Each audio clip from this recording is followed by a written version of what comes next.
हाय दोस्तों, मैं हूँ अमृता और आज मैं एक्सप्लेन कर रही हूँ एक ऐसी मूवी जहाँ पर एक सोल्जर वर्ल्ड वॉर 2 में लड़ रहा होता है, लेकिन अचानक से उसका प्लेन एक वर्म होल से ट्रैवल कर जाता है और 2025 में चला आता है। अब एग्जैक्टली उसके साथ क्या हुआ था, यही हम इस लेटेस्ट साईफाई मूवी में देखेंगे।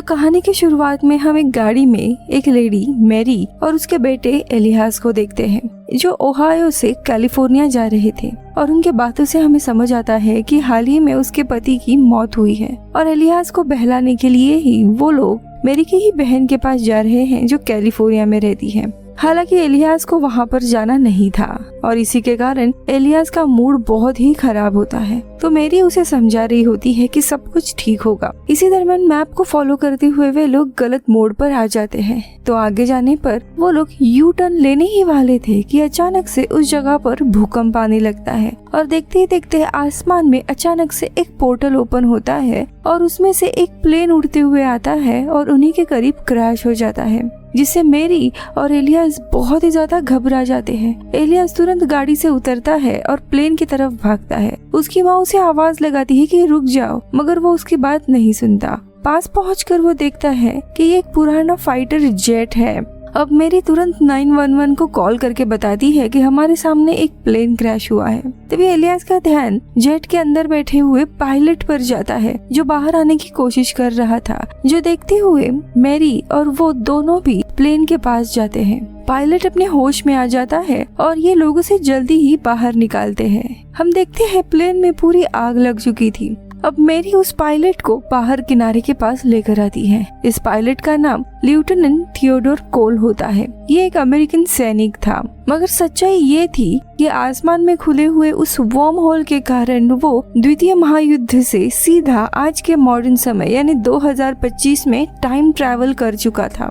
मगर इस बात का इन दोनों को भी पता नहीं था। वो आदमी बहुत ही पैनिक होता है और मैरी से कहता है, तुम दोनों लड़ाई के मैदान में क्या कर रहे हो? यहाँ पे बम गिर रहे हैं, यहाँ से निकल जाओ। लेकिन मैरी उसे समझाती है कि यहाँ पर कोई भी युद्ध नहीं चल रहा है।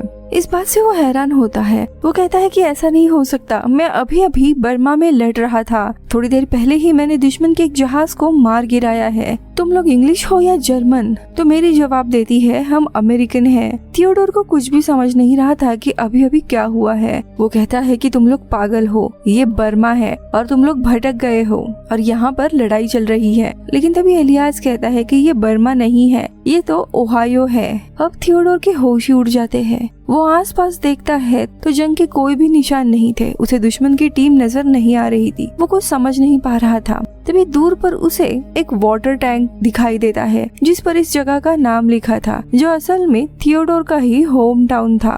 अब इस सारे कंफ्यूजन के कारण वो वहीं पर बैठ जाता है शॉक में। तब तक यहाँ पर पुलिस भी आ जाती है, जो थियोडोर को लेकर हॉस्पिटल चली जाती है।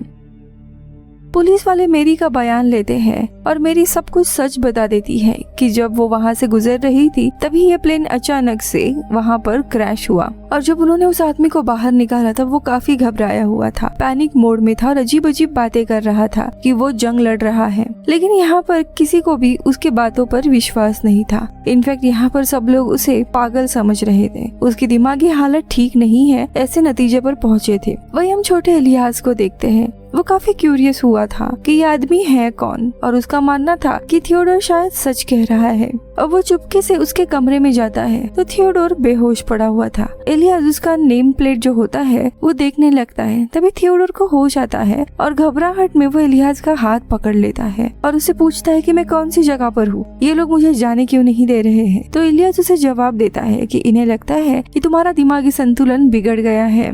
अब थियोडोर कहता है कि ऐसा कुछ नहीं है, मैं जो कह रहा हूँ सच है, मैं सच में एक सैनिक हूँ। वो कहता है कि मुझे यहाँ से जाना होगा, इसीलिए वो एलियास से मदद मांगता है और थियोडोर उसे एक चॉकलेट बार भी देता है, ये कहकर कि ये मेरे पत्नी ने मुझे दिया था गुड लक के तौर पर। जब भी ये मेरे पास होता है तब मेरे साथ कुछ भी बुरा नहीं होता। तो एलियास कहता है कि ठीक है, मैं इसे अपने पास रख लूंगा। अब थियोडोर बदले में उससे मदद मांगता और कहता है कि यहाँ पास में ही एक पुलिस स्टेशन है और वहाँ के जो शेरिफ है स्टीफन, वो मुझे पर्सनली जानते हैं, मैं यहीं पर बड़ा हुआ हूँ, वो मेरी मदद कर सकते लगते हैं, क्या तुम उनसे एक बार मिलोगे? वो हाँ कहता है, लेकिन तब तक बाहर बहुत ही हलचल मच जाती है। पुलिस वालों को पता चल चुका था कि थियोडोर होश में आ चुका है और अब उससे पूछताछ करने के लिए आ रहे थे। पुलिस अंदर आने की कोशिश करते हैं, मगर एलियास ने दरवाजा लॉक कर दिया था। अब थियोडोर ने एलियास को सारी बात समझा दी थी। फिर वो खुद ही दरवाजा खोल देता है और एक नर्स उसे बेहोश कर देते हैं। अब यहाँ पे पुलिस वाले मेरी की कार भी रिपेयर कर देते हैं और वो एलियास के साथ अपने सफर पर वापस निकल पड़ती है। मगर एलियास को थियोडोर की बात याद आती है और वो मेरी से कहता है कि हमें उस आदमी की मदद करनी होगी, शायद वो सच कह रहा हो। रास्ते में एक पुलिस स्टेशन आता है। अगर हम वहाँ जाए और उसके दोस्त स्टीवन को इसके बारे में बता दे तो उस आदमी का काफी भला होगा। अब मेरी को इन सारे बातों पर कोई विश्वास नहीं था, मगर बेटे के खातिर वो इसके लिए तैयार होती है और थोड़ी देर के बाद उसे पास के ही पुलिस स्टेशन लेकर आती है। यहाँ पर अब एलियास शेरिफ स्टीफन के बारे में पूछता है, मगर जो पुलिस वाला अभी स्टेशन पर था उसका कहना था कि यहाँ पे स्टीफन नाम का कोई भी शेरिफ काम नहीं करता।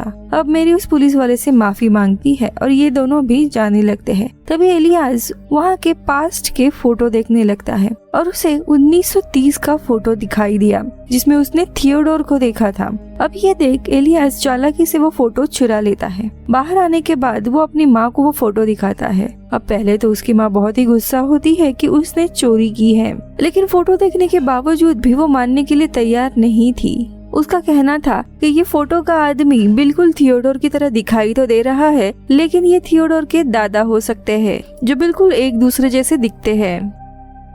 वही हादसे वाली जगह पर हमें दिखाया जाता है कि एक सीक्रेट सर्विस वाले वहां पर पहुंच जाते हैं, आसपास के सभी जगह पर सील कर देते हैं और यहाँ के लोकल पुलिस को भेज देते हैं। इनकी सारी चीजों को देखकर ऐसा लग रहा था कि इन्हें पता है कि यहाँ पे एक पोर्टल खुला है और किसी ने टाइम ट्रैवल किया है। इस मिशन को लीड कर रहा था बेल और उसकी असिस्टेंट थी नीना। उनकी बातों से समझ आता है कि अतीत में ऐसे कई सारे हादसे हुए थे जहाँ पे अलग अलग टाइम की चीजें मॉडर्न टाइम में आ गई थी और इनका डिपार्टमेंट ही इन सारी चीजों को हैंडल करता था। अब बिल नीना से कहता है कि हमें उस पायलट पर नजर रखनी होगी, उसे हमें वापस उसके समय में भेजना ही होगा, नहीं तो यहाँ पे अनर्थ होगा।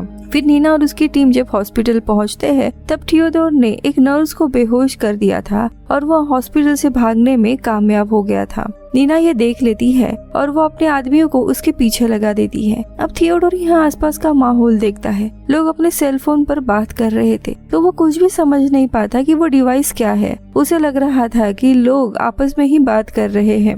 गाड़ियाँ भी अजीब सी दिख रही थी। उसे समझ आता है कि कुछ तो गड़बड़ हो रही है। वही दूसरी जगह पर हम देखते हैं जहाँ पर वो प्लेन क्रैश हुआ था, वहाँ पर वो वर्म होल अभी भी प्रेजेंट था और उसके कारण वहाँ पे बार बार भूकंप आ रहे थे। दूसरी जगह पे हम मेरी और एलियास को देखते हैं। मेरी अब एलियास के इस बेवकूफी के कारण थोड़ी फ्रस्ट्रेट हो गई थी और उसे थियोडोर को ढूंढने में कोई भी इंटरेस्ट नहीं था, क्योंकि उसके अपनी लाइफ में बहुत ही प्रॉब्लम थे। थोड़े समय पहले ही उसके हस्बैंड की डेथ हो गई थी, जिसके चलते वो बहुत ही परेशान थी। वो एक पेट्रोल पंप पर रुकती है और तभी एलियास को गाड़ी में एक लेटर मिलता है। इससे वो जान पाता है कि असल में उसकी माँ उसे अपने आंटी के पास छोड़ने जा रही है। वो अपने बेटे को अपने पास नहीं रखना चाहती। ये जानकर वो बहुत ही दुखी हो जाता है और इन दोनों के बीच में भी झगड़ा हो जाता है। खैर मेरी भी इस बात से बिल्कुल भी खुश नहीं थी कि वो अपने बेटे को आंटी के पास छोड़े, मगर वो मजबूर थी क्योंकि उसके पास कोई भी पैसे नहीं थे और उसे पहले अपनी जिंदगी ठीक करनी थी, जिसके बाद वो अपने बेटे को अपने साथ रखना चाहती थी। दरअसल मेरी के हस्बैंड भी एक पायलट थे और अफगानिस्तान में जंग के दौरान वो मर चुके थे। खैर अब फ्यूल भरने के बाद जब ये लोग जाने लगते हैं तब अचानक से थियोडोर बाइक से आता है और इनके पास ही गिर जाता है। अब एलियास उसे देखकर शॉक हो जाता है। अब एलियास अपनी माँ को कहता है कि तुमने देखा माँ, ये सब कुछ किसी वजह से ही हो रहा है, इसीलिए यह आदमी बार बार हमसे टकरा रहा है। अब एलियास थियोडोर को वो पुरानी तस्वीर दिखाता है, जिसे देखकर थियोडोर कहता है कि हाँ ये मैं हूँ और ये है मेरा दोस्त इवान। अब एलियास अपने माँ से कहता है कि हमें इसकी मदद करनी होगी। अब मेरी भी मजबूर होकर थियोडोर से पूछती है कि बताओ तुम्हें कहाँ जाना है। थियोडोर कहता है कि मुझे अपने घर जाना है, मेरी पत्नी पौला के पास, मुझे उससे मिलना है। थियोडोर के पीछे पुलिस भी लगी थी। अब वो कार में बैठ जाता है और थियोडोर अपने घर के पास से गुजरता है, मगर अभी सब कुछ बदल गया था, इसीलिए वो अपने घर को पहचान नहीं पाता। काफी ढूंढने के बाद थियोडोर को अपना घर मिल जाता है। जैसे ही वो अंदर जाता है वो अपनी पत्नी को आवाज देने लगता है, पर वहाँ पर एक नर्स आती है जो थियोडोर को देखकर काफी हैरान होती है, क्योंकि काफी सालों से पॉला से मिलने के लिए कोई भी नहीं आया था, उसके बच्चे भी नहीं। वो कहती है कि अगर आप चाहते हो तो उससे मिल सकते हो। अब थियोडोर जब घर में लगे तस्वीरों को देखता है तब उसे यकीन हो जाता है कि काफी साल बीत चुके हैं, थियोडोर कभी घर ही नहीं आया था, इसलिए पॉला ने फिर से शादी कर ली थी और उसके बच्चे भी हुए थे। ये सब कुछ देख के थियोडोर पूरा उदास हो जाता है और काफी ज्यादा दुखी हो जाता है और बिना पॉला से मिले ही बाहर चला जाता है। अब वो सच जान गया था कि वो अपने समय में नहीं है, वो सच में फ्यूचर में आया है। अब इतने में ही सीक्रेट सर्विस वाले वहाँ पे पहुँच जाते हैं मिलिट्री के साथ। फिर उसे समझाया जाता है कि देखो, तुमने भागने की जरूरत नहीं है, हम तुम्हें नुकसान नहीं पहुँचा रहे हैं, हम तुम्हें वापस तुम्हारे समय में भेजना चाहते हैं। अगर तुम अपने समय में वापस नहीं गए तो यहाँ पर बहुत ही बड़ी तबाही होगी और इस टाउन के सारे लोग मारे जाएंगे। बिल उसे ये भी याद दिलाता है कि तुम्हें तुम्हारी पत्नी पॉला के पास वापस जाना है, तुम्हारे पास एक और मौका है उससे मिलने का। अब ये सब कुछ सुनकर थियोडोर जाने के लिए मान जाता है, मगर अंदर तभी मेरी और एलियास ये डिस्कवर कर लेते हैं कि असल में उस जंग में थियोडोर की मौत हो गई थी, यानी कि अगर वो वापस जाता है तो थियोडोर वैसे ही मरने वाला है। अब एलियास भागते हुए आता है और उससे कहता है कि तुम वापस नहीं जा सकते, अगर तुम गए तो उस जंग में तुम मारे जाओगे। और वो उसे पुराना आर्टिकल दिखाता है मोबाइल पर से, जिसमें बर्मा में उसकी मौत हो गई थी, वो दिखाया जा रहा था। अब ये देखकर वो दोनों भी वहाँ से भाग जाते हैं कि और सीक्रेट सर्विस वाले उसे पकड़ ही नहीं पाते। फिर दोनों भी एक नदी के करीब पहुँच जाते हैं। अब यहाँ पर एलियास बहुत ही खुश हुआ था। दरअसल वो थियोडोर में अपने पिता की एक झलक देख रहा था। उसे लग रहा था उसे उसके पिता वापस मिल गए थे। वही थियोडोर को ये समय पसंद नहीं आ रहा था, उसे अपने पत्नी के पास जाना था। अब थियोडोर एलियास से कहता है कि जंग पर जाने से पहले मैं और पॉला उसी सामने वाली बिल्डिंग में डांस किया करते थे, लेकिन अब कोई फायदा नहीं है, वो सब कुछ खत्म हो चुका है। असल में थियोडोर वापस अपने समय में जाना चाहता है, मगर एलियास उसे रोक रहा था। वो उसे अपने पिता के बारे में बताता है कि वो भी पायलट थे और वो भी जंग में मारे गए। वो थियोडोर से कहता है कि शायद तुम यहाँ ऐसे ही नहीं आए, शायद तकदीर तुम्हें यहाँ पर लेकर आई है, तुम्हारे यहाँ पे रहने का कोई मकसद होगा। लेकिन थियोडोर को ऐसा कुछ भी नहीं लग रहा था। एलियास उसे कहता है कि अगर तुम वापस जाना चाहते हो तो अपने साथ कुछ जरूरी सामान लेकर जाओ, ताकि तुम वहाँ जाकर जिंदा रह सको।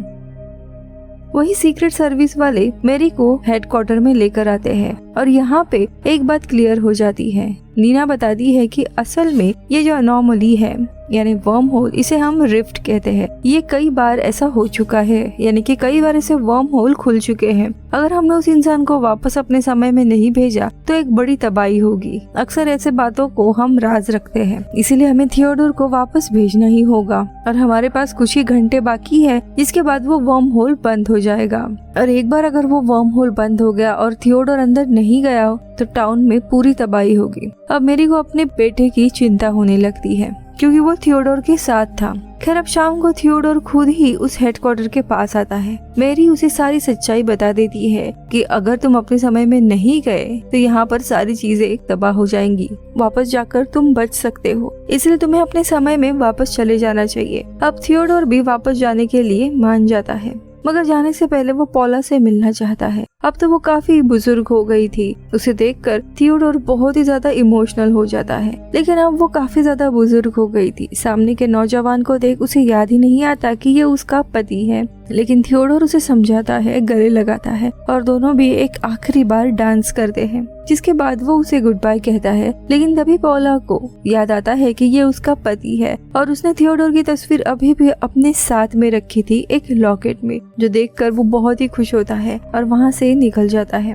जिसके बाद वो मैरी को सलाह देता है कि मुझे पता है तुमने अपने पति को खो दिया है, लेकिन अभी तुम्हारे बेटे को तुम्हारी जरूरत है, उसे छोड़ के मत जाओ। जिसके बाद वो एलियास को भी समझाता है। अब सबको गुड बाय करने के बाद थियोडोर अपने प्लेन में वापस बैठ जाता है, जिसे उस सीक्रेट सर्विस वालों ने ठीक कर दिया था। बिल कहता है कि अतीत की एक भी चीज यहाँ पे रुकनी नहीं चाहिए।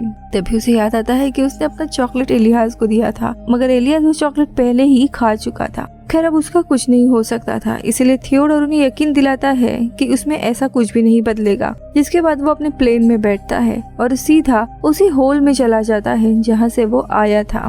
मेरी और उसका बेटा एलियास और बाकी सारे ये नजारा देख रहे थे। बिल को डर था कि वो शायद सही समय पर वर्म होल से ट्रैवल नहीं कर पाएगा, मगर थियोडोर पहुंच जाता है और देखते देखते वो वर्म होल बंद हो जाता है, जो देखकर सभी लोग खुश हो जाते हैं और इस कहानी का यहीं पर अंत होता है। इस कहानी में हमें बताया नहीं गया है कि वो वर्म होल कैसे खुला या क्यों खुला, लेकिन थियोडोर का आने का मकसद तो जरूर था। थियोडोर यहाँ पर इस टाउन में इसी कारण आया था ताकि वो छोटे एलियास को उसके पिता की याद दिलाए और उसे समझाए कि उसे अब जिंदगी में मूव ऑन करना जरूरी है। वही वो मेरी को भी समझाता है कि यही समय है, बेटी को उसकी जरूरत है, उसे अकेला ना छोड़े। और ये कहानी इधर ही खत्म होती है। आपको ये कहानी कैसी लगी मुझे जरूर बताइए। मिलती हूँ अगले वीडियो में। बाय।